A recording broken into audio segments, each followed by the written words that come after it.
You know, when you picture the Sahara Desert, you probably think of endless sand, maybe caravans carrying salt and gold.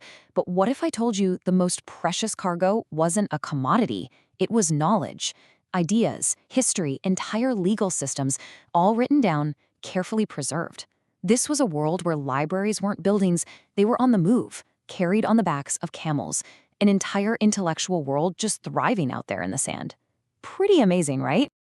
So that begs the question, who were these people? Who were the guardians of all this wisdom, the scholars of the Sand Sea?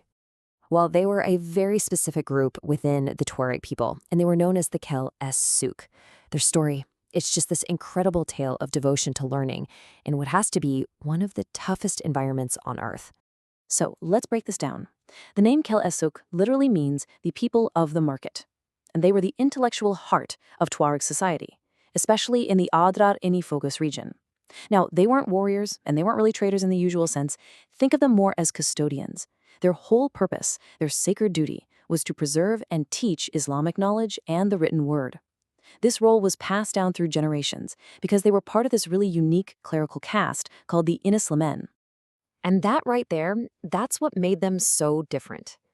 I mean, in a society that we often imagine as being full of fierce warriors and all about survival, the Kel Es-Suq stood for something else entirely. They were pacifist scholars. So Tuareg society had this really fascinating structure. On one side, you've got your warrior castes. Their job is protection, warfare, all of that. But then completely separate, you had the Ineslemen. These guys were a clerical caste completely devoted to study and law.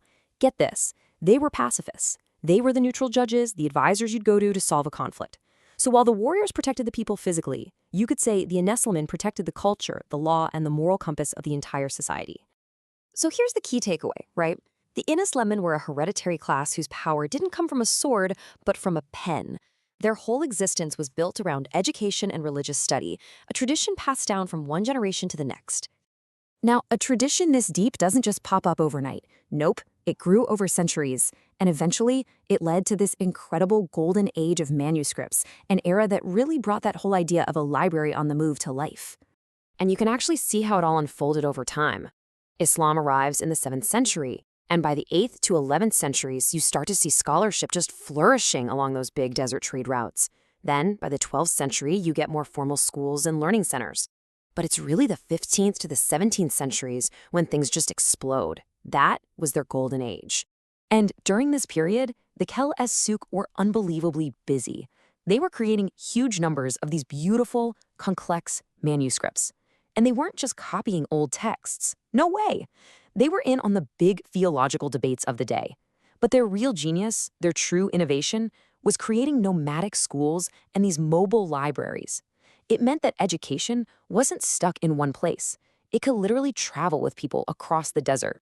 And the work itself was absolutely an art form. They used this gorgeous, flowing script that actually had its roots in Andalusia called Kufic Maghribi. The ink? Made from things like carbon and gallnuts.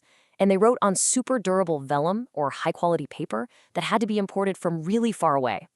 The whole point was to create these perfect, standardized religious texts, to make sure the quality and the words were consistent everywhere.